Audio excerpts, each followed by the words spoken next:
Welcome to the How to Be Awesome at Your Job podcast, the show where brilliant professionals share how to sharpen the universal skills required to flourish at work. Enjoy more career fun, wins, meaning, and money with your host, Pete Makaitis.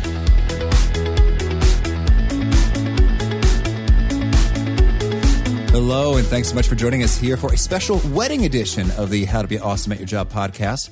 I say so because when this episode releases, 2 days ago, I will have been married. Is that the proper use of a tense? I'm pre-recording this before the day, but you're hearing it after the day. I'm not quite sure, but we're going to be talking about a time machine method, and the guest is Stacey Dyer, and she wrote a really cool book called The Universe's Most Kick-Ass Wedding Planning Workbook, and that's sort of her thing, is that she is providing means and approaches of using best practices in terms of thinking and ideation and software collaboration type models to planning anything. So you're going to learn a lot of cool things, including one, how to avoid future mishaps with the time machine methodology. Kind of feels like I was in a time machine earlier with all those tenses. 2, a 5-card hand that you should have in your back pocket to spark great ideas and solutions. And 3, best practices for self-motivation. So if you want to check out the show notes, the transcripts, the links to things mentioned, that's over at awesomeatyourjob.com/ep92. And we're running a honeymoon special right now until the end of 2016.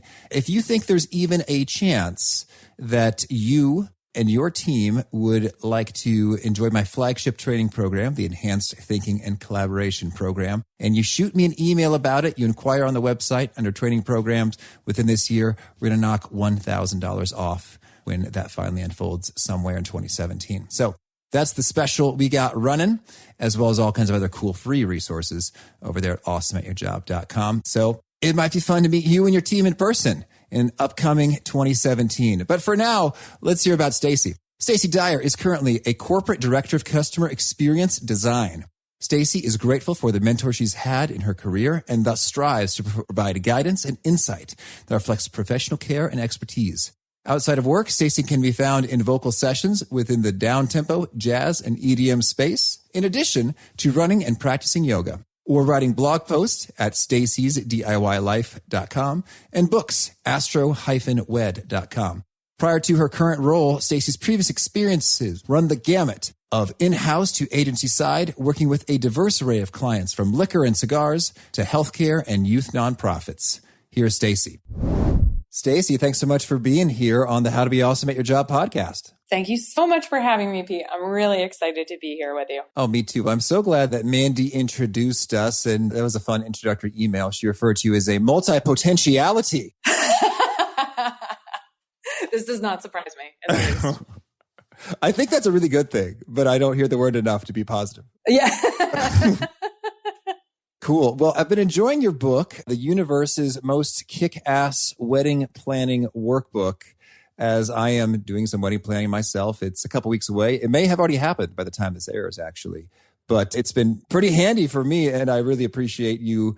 Must have taken you a long time to make all the graphical, cool things that are up in there. It was an incredibly fun process to work on the illustration side of that book for sure. Excellent. And so tell me, how did you find the inspiration that this is something that needs to exist in the world? Because there's really nothing like it. I mean, what's the backstory there? I totally appreciate you saying that as well. That's always what you hope when you create something, right? Like, oh, maybe it'll be the first thing or the only one of its kind. Yeah. So let's see. So how did this thing all start? So I've been writing the same memoir for the last 5 or 6 years. And I got to this point where I realized I needed to trick myself into writing every week.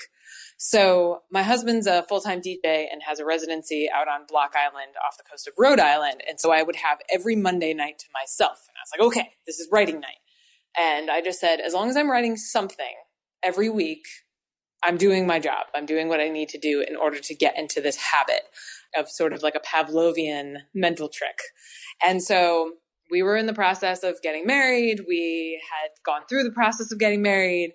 And then most of the time I ended up writing about my experiences from planning it, from designing some DIY stuff, the trials, the tribulations, the stress of all of it, the surprising awfulness that is the industry pressure, you name it. So through that process, I ended up building my own blog and submitting a bunch of posts to a wonderful organization called offbeatbride.com. And Offbeat chose a post called How to Shop for Your Wedding Dress Like a Software Engineer. And when that post went up, the most surprising piece was not just the software people, but the non-software people. I had one woman write into the comments that said, I saw this post. I thought it was going to be boring as hell. And then I read this. I'm totally going shopping in this way tomorrow. So there was clearly a tipping point between planning, organizational forethought, and really being able to be prepared enough to go into this thing that's supposed to be very important, the most important outfit of your entire life. Oh my God, how do I even start? So that was really the tipping point where I said, I feel like I'm onto something here, but it can't be as dry and sciencey as what Agile or Lean UX or just the scientific method is, because wedding industry stuff, as you know, is very foo-foo shishi, or it's cheeky and cute and sweet. And I needed to find that middle ground. So that's really where it all started. Oh, I see. Interesting.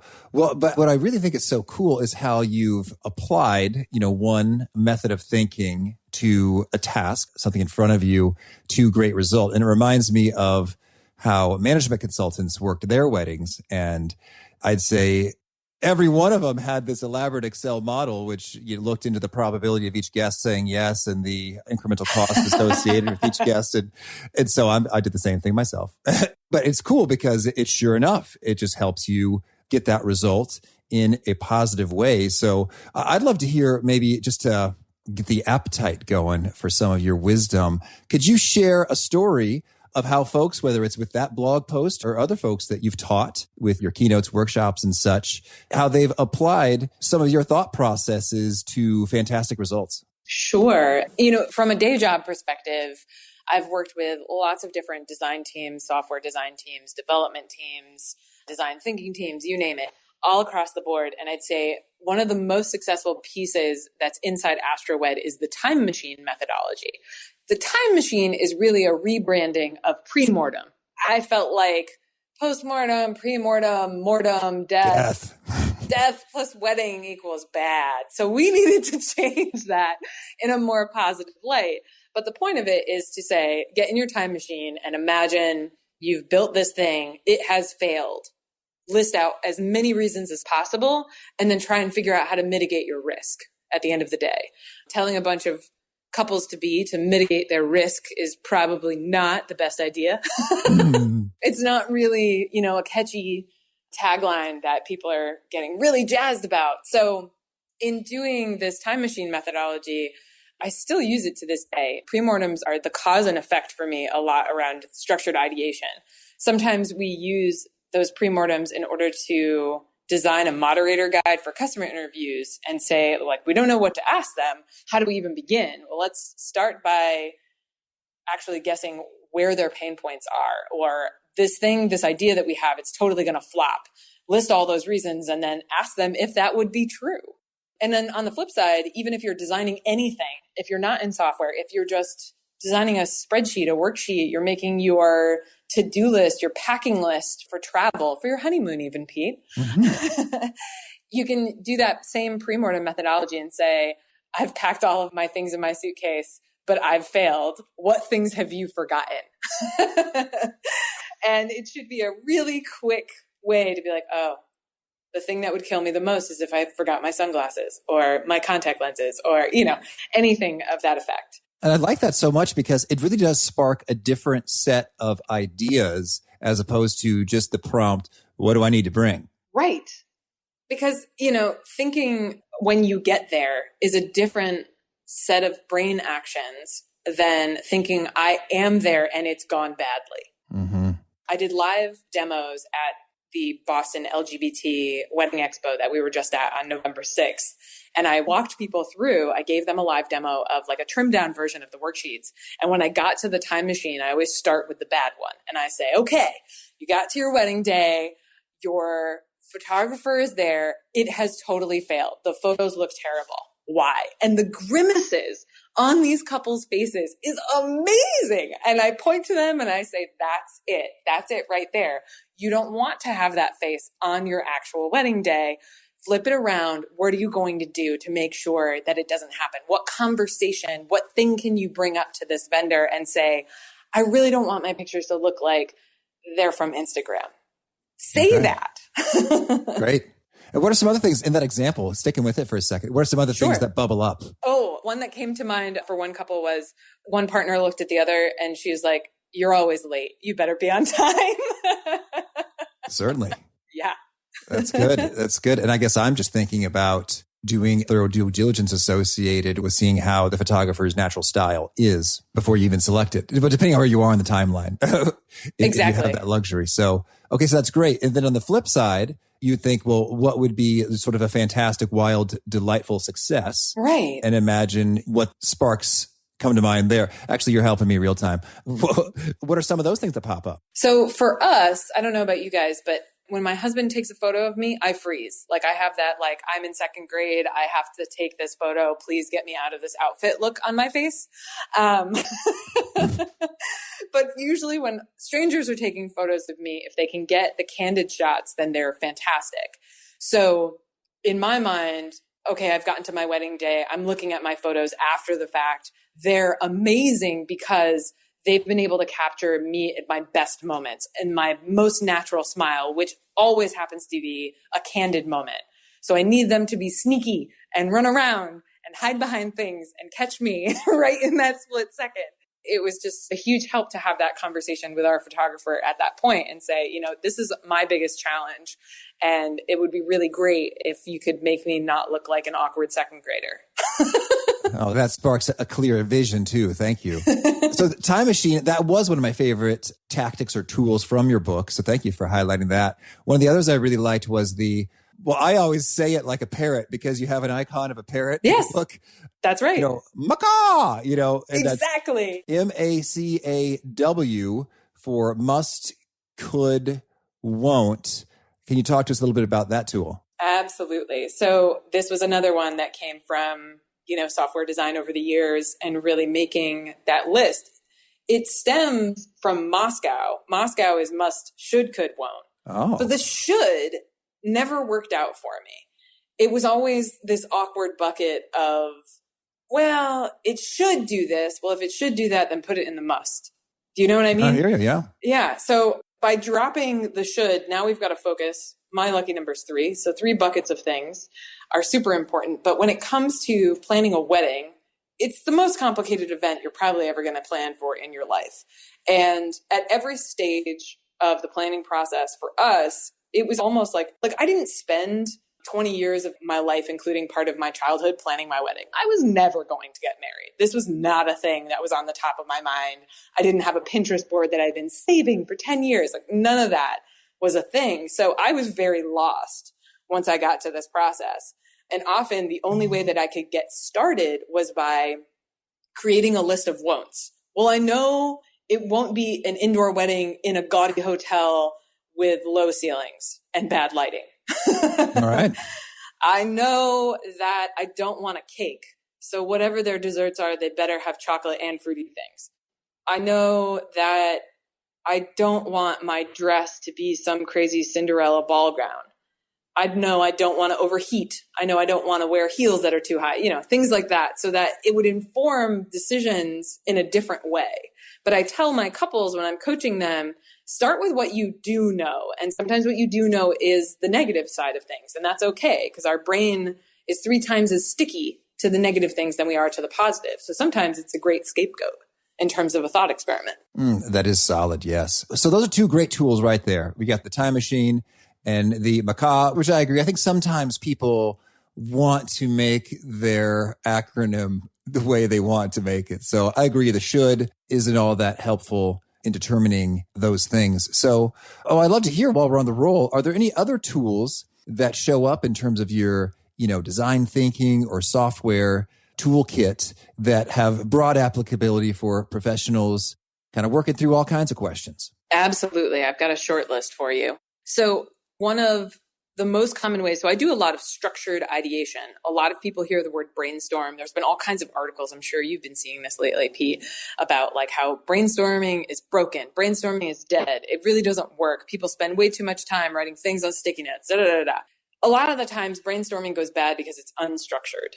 So I like to have a short list of almost like cards in my back pocket. What's the best 5-card hand I can make for this ideation session? And often the way that I start is through the stereotype game or the assumptions game.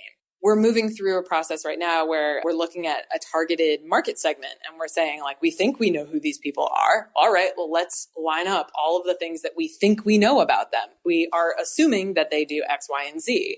And from that, then you can stare at those and, you do your divergent thinking and then converge those into themes, into questions. And again, they often help you create features or they'll help you create questions that you want to ask customers in real time. Another one that I love to use is Made to Sticks success framework. Okay. With the Chip Heath book stuff? Yes, exactly. So simple, unexpected, concrete, credible, emotional stories. I mean, the whole point of it is to be able to create the best, pithiest elevator pitch you could possibly make and make it super impactful and make it memorable at the end of the day. I've used this in mentoring sessions. I had the pleasure of working with a nonprofit called Real Industry, and we used this as a way to get PhD students to create their elevator pitch that they had to share with us as a panel of 10 judges like we were on American Idol. It's fantastic. Oh, that's cool. That's cool. If you go into images and you Google Made to Stick success framework, there are tons of versions of the list of what each of those things mean. So for folks that are looking for like, great, but what does each part actually translate to? There's a lot on the web that can help you decipher that. And so I want to make sure I've collected what you had to say there associated with the 5-card hand. So are each of those cards prompts to structure the ideation? What are those 5? So we've got premortems, macaw, the success framework, the assumptions game, and then I've also got 2 others, WWXD and also the Upworthy 25. For me, these cards are really things that I pull out in the event that usually there's a goal that people go through. Like, oh, we need to come up with a solution. We need to come up with a way to brainstorm new ideas about this other thing, or this is a big problem. How do we solve it? And I've always got sort of like a short list in my back pocket, like a toolkit, as you had said, ready to go and help that team make their ideas come to life. On the WWXD front, this is like a idea fire starter. It stands for What Would X Do? I just ran an ideation workshop a couple of weeks ago where a data strategy group had 4 topics that they needed to tackle. And they were massive, massive things. And it was really important to the group's leader that they break out of their shells and think in a different way. So all the teams worked on the same idea, but they each started with an X, like SpongeBob, Wonder Woman, Winston Churchill. And they had to ideate and come up with as many ideas as possible on those sticky notes for 5 minutes in the mindset of what would Winston Churchill do for this topic. Oh, I see. Right. So what would SpongeBob do for this data need? How would Wonder Woman help define data queries in a different light? Oh, wow. That's interesting. Could I hear one example of a SpongeBob or Winston Churchill or Wonder Woman inspiration? One person wrote, make Patrick do it. No. Another person wrote, find a way to get a Gary. So if they could find a way to create a sidekick that equaled, a meowing snail, it would have helped solve the problem. And that in turn could then sort of spark some, workable ideas associated with they have, resources they can call upon to assist them, like live human beings. Exactly. And really what it was a method to help them break out of their shells. So there was another one that was around Roger Federer. So the whole team had written their hypothesis and all of their ideas around tennis metaphors, but it worked beautifully. It was all about creating a new court, having a practice area. Where was the locker room in which they could store certain things? Like it all translated beautifully. It was really, really impressive. And the team had a lot more fun and took it less seriously. Some of the feedback I got after that workshop was, we've almost been threatened to come up with really good ideas, but you really made it fun and more lighthearted because we had to become these really silly things, these really silly personas. Oh, that's so great. And as I think about one of my favorite books about creativity, A Whack on the Side of the Head, that's kind of a recurring theme, is that, our seriousness, we need to find the right answer. We need to find it now. It needs to be in our area of expertise. Like that kind of attitude really kind of puts a lot of pressure, which is not helpful for the brain to just kind of play and go to new places. Right. And oftentimes you hear the term, the curse of knowledge. Sometimes it's when you're trying to explain something to someone else. Pete's an expert in podcasting. You're going to talk about it in a way that some folks might get really lost because they're not experts. So you have to take into account, even when you're doing ideation sessions, what your own curse of knowledge is and when it barricades you from actually seeing the real possibilities. I was just chatting with someone about this recently, that notion that, if you're very advanced in an area and you're talking to someone who's less advanced, you might be skipping a couple of layers kind of in the middle and just sort of be whoosh, like right over their heads. Do you have any kind of perspectives or pro tips on how you engage with folks who are on a different level than you are with your expertise? Because indeed, it is kind of like a curse. Like you can't unknow what you know, but nonetheless, you got to make a connection and a bridge for somebody. Any thoughts on how that can work well? Yeah, absolutely. The biggest pro tip is to be empathetic. If you can truly put yourself in their shoes, it's all about understanding your audience. It's not about coming down to their level. It's not that at all. It's how can I share my insight and knowledge with this person in a way that they're going to take something away from it? What's my goal here in telling this story? If your goal is to make yourself feel smart, well, then you know what you need to do. But if your goal is to help them, to give them a piece of knowledge that they can take back and use in their life, in their work, whatever the case may be, put yourselves in their shoes, understand who they are as an audience member, as an audience, and say, okay, so they're not a mathematician. We're talking about data. How do I make it approachable and use an analog? Oh my God. Analogies for days. That's my number one best pro tip for anyone. If you can use an analogy to help people understand and visualize or relate to what you're talking about, they'll remember it so easily because then it'll seem so simple. It'll seem less scary. It'll seem less overwhelming. Oh, that's great. And do you have an example of an analogy that recently made a world of difference in terms of bringing clarity and insight to a matter? I did a customer interview on the topic of insurance. And one of the questions I asked was, how would you explain insurance to my 6-year-old nephew? And I had one person say, it's a safety net in case you lose your pet toy and you can easily be able to buy and replace that one. We're always here protecting your toys. All right. I thought that was incredible. Absolutely incredible. Very cool. Well, thank you. And just to make sure we cover our bases, did we hear the Upworthy? Was that the last card in the 5 card? Yes. So the Upworthy 25. So Upworthy is a fantastic website. Lots and lots of great news items coming through there every day. Their team has a rule of thumb that for every headline that goes up on the web, 25 has to get written before they pick 1 or 2 if they're A/B testing. And I'm trying to remember where I read this. It may have been in Made to Stick, where they review sort of what the brain goes through in terms of its creative process. And that by making it through a full 25, you'll have gone from start to finish of 100% creative process, because you'll get to your breaking point, right? You'll have like your first 5 ideas really, really fast. And then you'll see something that's sticky and you're like, okay, that's good. Let's go down that path. Okay. And then it begins to get hard. You get to 12 and you kind of run out of steam. You might go walk away, get a cup of coffee, but by stepping away, you've got more ideas and you sit back down and you crank it out again. You have the opportunity now to see how many things you've written and say, oh, I like that one and that one. What if I were to, here's another one, here's another one, here's another one.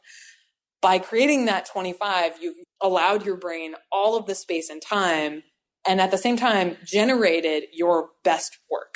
And now you've got a selection to pick from. And especially if you're in the world of analytical testing, A/B testing, to try and see which one would resonate most with your audience, you've got plenty to work with. Oh, fantastic. And that reminds me of, way back in episode 8, we talked to Esteban Gast about creativity. And that was a key message, is that it's very predictable in that some things come easily and then there's a dip and you've just got to push past it. So maybe it's taking a break and returning. But the wisdom from Upworthy is that by the time you land on 25 things, you can feel pretty good that you've kind of covered your bases and successfully pushed past the dip. Definitely. You've exhausted a good batch of different themes, different concepts. And usually by the end of that 25, there's probably 3 to 5 that are sticking out like sore thumbs at you saying, pick me, pick me. Oh, that's good. That's good. Well, so now I'm wondering, so you got some great tools once you've sort of sat down and begun sort of doing the thinking and structured ideation. I guess I'd like to hear just from your own kind of self-management, like what are some best practices associated with, getting in the groove so that, things are sparking off the top of your head in the first place? First thing is self-awareness. By the time you're 30, you're kind of who you are. You're either a morning person, you're an afternoon person, you're an evening person, you're a, 11:30 to 4 a.m. person. Really embrace who you are and when you've noticed your own patterns. I'm most productive first thing in the morning. So if I need to actually get a bunch of stuff done, I like as much sunlight as possible. I like to have a good cup of coffee in my hand. I like to scratch my itch of checking some emails, and then the headphones go on, the music comes on, and we're in the zone. Also, I've gotten to a point where I recognize my rhythm, that it's very important for me to step away. It's almost more important that I get distracted about an hour, hour and a half in, because I know I'm going to get restless because I don't like to sit for very long. And I also know that some of my best ideas come to me as pure epiphanies just because I went to go check on a load of laundry. Okay. So if you can sort of be your own science experiment and notice, even if you've just got like a spare Post-it note pad, when are you most productive during the day? When do your best ideas come to you? And what makes you happiest when you're having those idea moments? Nobody likes being tortured. Nobody likes being in the place that they feel like makes them feel like they're in a dungeon. So whatever you can do to create those environments, those are the most important things, because if you can create that environment anywhere you go, even if it's only 2 or 3 of those top 5 things, you'll find solace and comfort and be able to push through the need to get something done or the want to create purely. Mm-hmm. Yes, I like that a lot. And I've been noticing that more and more. And like there's real legit science associated with people's individual differing times of the day in which they're operating, and just like your hormones and neurotransmitters and waxing and waning. And we had Dr. Michael Bruce talking about chronotypes back in episode 63. And it's wild if you really pay attention. It makes a world of difference. Doing something at 10 a.m. is very different than doing something at 4 p.m. just based on how you're wired. Right. 100%. There's a great book called Upward Spiral that's all about defeating depression. But there are so many incredible insights just about how the mind works and how you can sort of meet it in the middle when you're having trouble trying to get started or you're procrastinating. There's been also a ton of research lately coming out about procrastination. Have you read the book Originals yet? Oh, no, but it keeps showing up, so I'm going to. I'm in the middle of it right now. And I mean, the Originals is probably the best book I've read all year. There are so many incredible insights. I understand myself so much more. As a person who is multifaceted and has her hands dipped in all kinds of different pots. But one of the things that it speaks to is there's incredible scientific evidence about procrastinators. And Martin Luther King was one of them, that his incredibly famous I Have a Dream speech, he didn't write until the night before.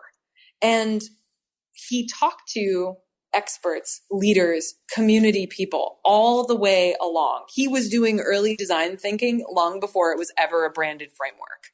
And then he sat down and said, okay, I guess I should get started. And he improvised when he got onto the podium and he trusted himself. So there's a ton of great stuff in that book about procrastination and embracing what happens to you. And again, be your own science experiment. If you're a train wreck when you procrastinate, maybe that's not for you.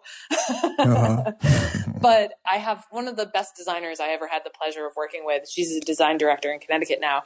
She always needed to light a fire under her own ass by putting herself in a time box or only giving herself like an hour to get something done before submitting it for review, because she knew she would come up with her best ideas in the fight or flight sort of sense. Yeah, well, that's great. Thank you. And so I'd also like to get a sense for, let's say I'm thinking about the listeners who already have tons of great ideas. Like, that's not the problem, is having them. I got them by the bushel. But often organizations or teams or individual decision makers, may not have the appetite for risk or innovation or exploration. Do you have any perspective on how ideas really get sort of approval, traction, interest, and how we can be a bit more persuasive in improving the odds that they can come to life? Certainly. That's such a great question. There's a couple of different methods. It depends on the type of organization or even how disruptive your idea is. So large organizations, you need to get lots and lots of early on the ground, almost like what you would expect Washington is like, to get early buy-in just by including people and talking to them and saying, I've been thinking about this. Tell me your thoughts, and really actively listening, but also by sharing that, you're starting to include people, and people like to be included in the new hotness because new stuff is hard.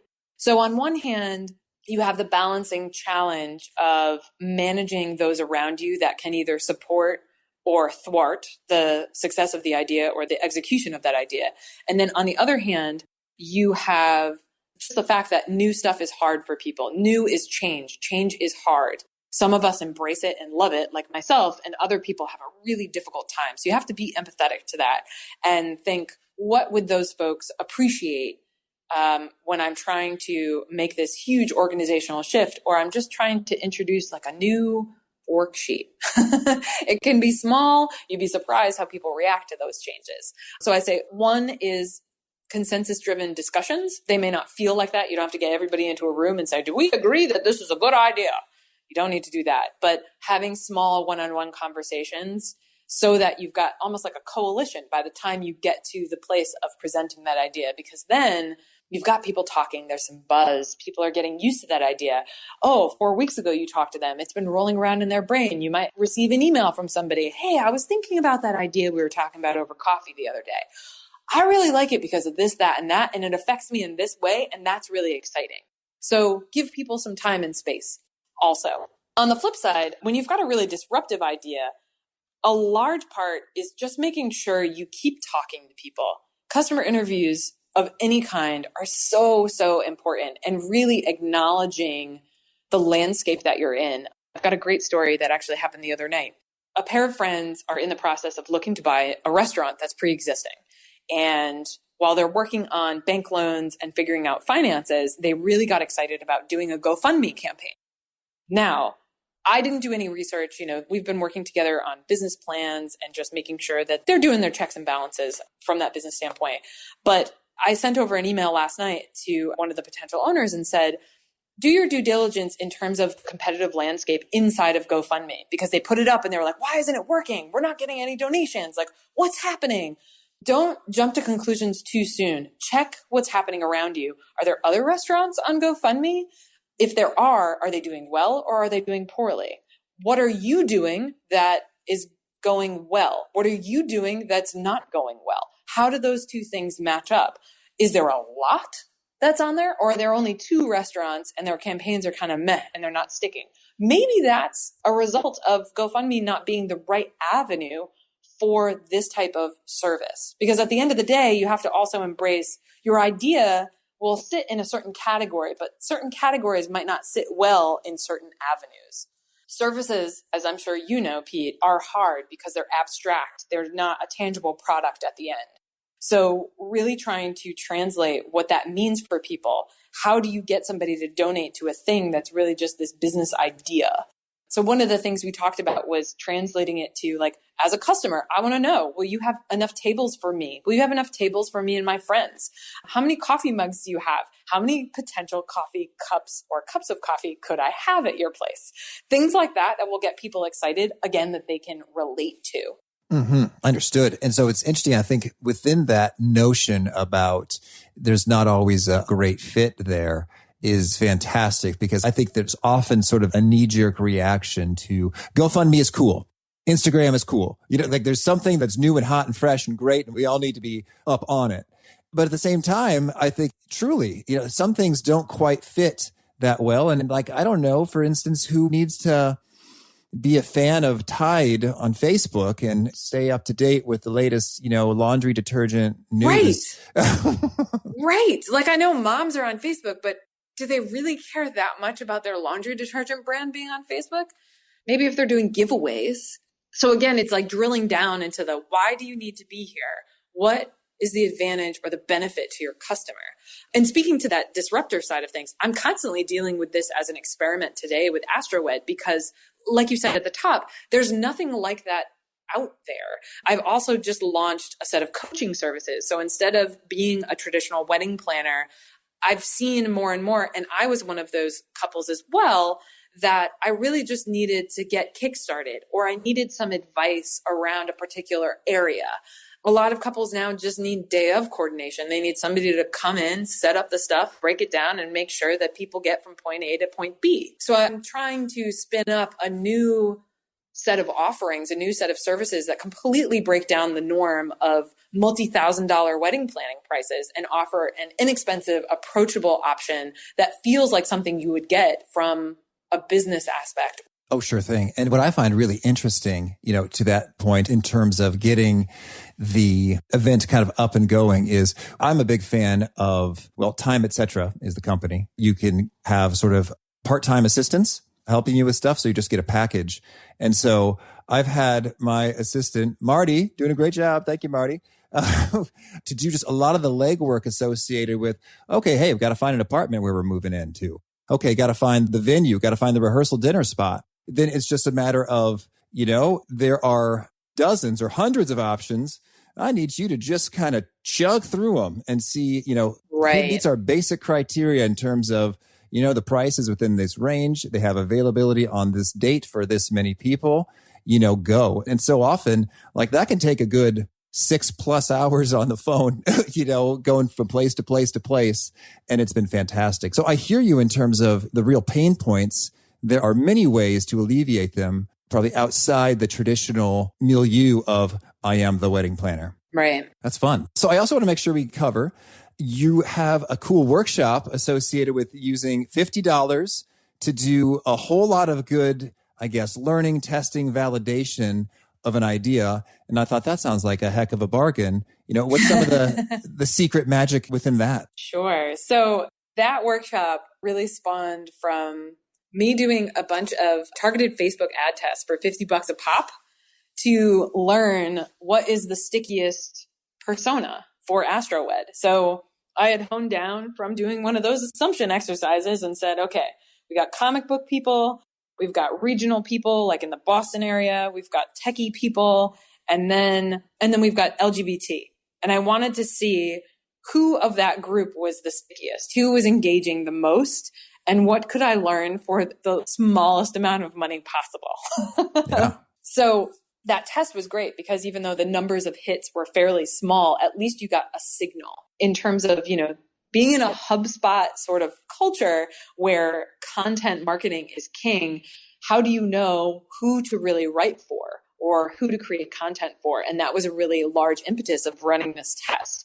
And the comic book people actually won and LGBT was second. So it was really, really interesting, but it helped inform the next set of marketing initiatives and business steps, and was one of the reasons why we moved towards doing Boston's LGBT Wedding Expo a few weekends ago.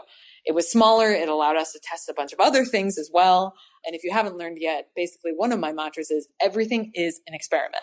Mm-hmm. The more you can learn, the more you can refine, the more you can constantly move with your customer as well as you can move with the landscape. Well, could you give us just a very rough sense for, okay, $50, you're getting some kind of a signal. I guess that equates to, so many thousand impressions and so many clicks. It's probably not statistically significant to the 95% confidence interval, whatever, but it's something. Can you give us a sense for, did you see, oh, wow, this group was clicking at, 6 times the rate as the other group, or how does that unfold? Yeah, it was essentially that. It was like the comic book folks were clicking at, I think it was 5 times the rate of The regional group was the least performing. Nobody cared. They were like, whatever, you're from Boston. We know. Go away.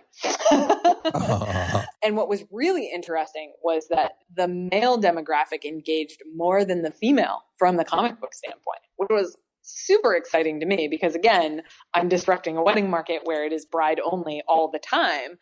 And being really curious about those demographics, I was just thrilled to see that kind of multiplier. And then on the other side, what you end up learning, especially from targeted Facebook ads, Tuesday, Wednesday, Thursday were definitely the best days by far.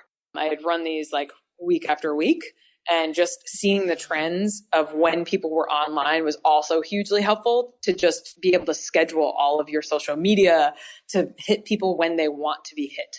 Oh, that is fascinating. And so you don't have to share this. You may not remember this, but can you give me a sense for, it sounds like such a great deal, $50, giving me some real knowledge. So could you give us a sense for, hey, number of impressions and clicks bad, roughly, and number of impressions, clicks good, roughly? I don't remember it off the top of my head. I have to pull it up. But I will tell you, one of the other things that we talked about during that workshop was other things that you could do with $50 that will actually make a difference to tell you whether or not your idea is good or bad. We talked about gas money being spent to drive and talk to people. Sure. 2 lunches, take a couple of people out to lunch. It's worth paying for that conversation because any insight you can gather that's not your own is worth its weight in gold.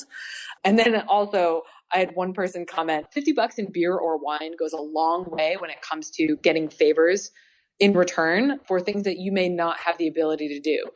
I'm a graphic designer in addition to being a framework obsessed junkie. So I often trade dinner for doing design favors for a lot of friends and colleagues because I'm like, don't bother paying me. Like, I'm happy to do this just to help you. So remember, folks, like, it's not necessarily the dollar. It's what you can do to barter that means something to your friends. I love to see people and have those conversations. So let's go out to dinner. If you pick up the tab, this one's on me. Oh, beautiful. Very cool. Well, is there anything else you want to make sure that we cover off before we shift gears and hear some of your favorite things here? I think the last thing I'll say is that I know you're probably going to circle around on this at the end, but we've got a free webinar this Thursday to talk about how to design your own wedding budget. And it's based on you, not just industry trends. So the Q3 2016 results for the wedding industry just came out this week. So we're going to be reviewing that. And I'm going to be recording that. So I hope to post that on YouTube. So perhaps by the time this episode goes live, you'll be able to find that on YouTube. And then we've got a number of other webinars and workshops coming up as well. So just head to astro-wed.com and go to events, and you'll be able to see what's coming up. All right. Good deal. So with that said, could you start us off by sharing a favorite quote, something you find helpful? One of my favorites, James Altucher, is a fantastic writer. He's on Medium. He's out in the market talking about all kinds of things, from quitting your job to talking with like Stephen Dubner. He once said in one of his articles, just take the truth and wrap it in art. Thank you. I love that. And how about a favorite study or experiment or piece of research? Blue Mind is a fantastic book on why we are drawn to water, to the color blue, to stillness, to solitude of that variety. The amount of research and insights into why we crave being around those things, even down to like a photograph that's mounted on the ceiling of your dentist's office, all have scientific evidence that helps our mind come at ease, get through decision making, really break the boundaries and be able to think clearly. Oh, cool. Thank you. And how about a favorite book? Favorite book, I'd say Zag is one of my absolute favorites. I think it's by Marty Neumeier. You can find it on Amazon. It's a tiny little book. It's all printed in black and white, and it's got chunky graphics inside. But the point of it is when everybody zigs, you should zag. And that's been an incredibly helpful mantra as somebody that likes to disrupt trends and norms and really break up the boundaries. You know, you want to stick out like a sore thumb so that people remember you, so that they pay attention, so that they can find solace or excitement in what it is that you're offering to them. Cool. And how about a favorite tool? Favorite tool? Gigantic sticky pad lists. Oh, yes. Talk about photography. I think your image on your website is just perfect in terms of the emotions it evokes. Like, oh my gosh, this feels creative and open and free and interesting and intriguing. That's it with you and your sticky notes. And you know, recently we moved into a new apartment and I was searching for like the next perfect whiteboard. And I was looking at, the static cling versions of it, and I read reviews, and people were just like, oh, sometimes it works, sometimes it doesn't. And I was like, screw it, we're getting the paper version. I can tear it off, write all over it, take it away, throw it out, feel good about that. So I love those gigantic sticky pads. Totally. And how about a favorite habit or personal practice of yours? Stepping away, going for walks. I have what I call a daily quota of fresh air, where I notice that I start to get itchy or uncomfortable or just restless if I haven't been outside yet. I don't care how cold it is. I don't care if it's raining. I have to break up the day by getting some fresh air somehow, some way. And as I said earlier, a lot of the times by stepping away, I find all the clarity. I find great ideas, and I can come back and sit down and be even more focused. Cool. And could you share perhaps a particularly resonant nugget or tidbit that when you share it, folks really seem to connect, retweet or nod their heads emphatically? A Stacey Dyer quotable original. Limitations breed creativity. Oh, man. I remember I interviewed for a job where somebody asked me why that was my quote on the website, and was very intrigued outside of anybody that's ever attended one of my workshops or even has been a part of AstroWed.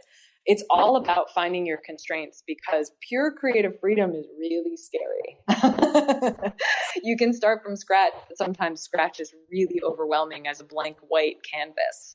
So finding those constraints, finding your limitations, it will absolutely fuel your creativity. Oh, that's absolutely my experience when it comes to stress. It's like, okay, don't have enough resources to get this thing done. Okay, what are we going to do? And so there's just that bit of pressure or necessity. And then you come up with a discovery, and it's like, well, shucks, how come I don't just do this all the time? Busy or not? Exactly. Yeah, I often tell people, I'm like, set a timer, make yourself panic a little, and then see what actually comes of it. Oh, that's cool. And again, what would you say is the best place to find you? StaceyDyer.com. So that's StaceyDyer. And then AstroWed you can find at ASTRO-WED.com. All right. And do you have a favorite challenge or parting call to action you'd like to sound forth to those seeking to be more awesome at their jobs? Get out there and talk to people. Don't worry about failing. Listen to what they say. Fail fast. You're going to learn from it. Life is an experiment. Learn from it. Perfect. Well, Stacey, this has been a lot of fun. I wish you tons more success and traction with your ideas and creative inspirations along the way. Thank you so much. This was such a pleasure to chat with you today. That time machine tactic is pretty cool. I've been using it and thinking about it more and more, and even having some cool insights along the way, like we should write down what's going on with our flowers, because the handwriting of this person who's doing the flowers is all over the place and she might be confused. And sure enough, she was. So it's pretty cool when you actually proactively imagine what could have gone wrong and why. It sparks different kinds of ideas. And that's my experience, both on the wedding side and in the life and business side. So if you want to check out those show notes and links to things mentioned, that's over at awesomeatyourjob.com/EP92, or take advantage of the limited window to get a discount on 2017 training. You can do that there. Shoot me a note, pete@awesomeatyourjob.com. And I hope you'll punch the subscribe button to hear from our next guest, which is Robert D. Smith, the Robert D. He's got some great perspective on really making the most of your days and moments. And if you do shoot me an email, I may be a little slow to respond this time around as I am on honeymoon, but I will be back. So I'm not ignoring you. I will just be a bit delayed as I'm away from a computer and near sand. So that's what I've got. Hope to catch you next time. Peace. Thanks for joining us for today's episode. To get the most out of this conversation, visit awesomeatyourjob.com to find today's show notes, transcript, and infographic summary cheat sheet. For more entertaining professional skill sharpening, be sure to subscribe to catch the next episode of How to Be Awesome at Your Job.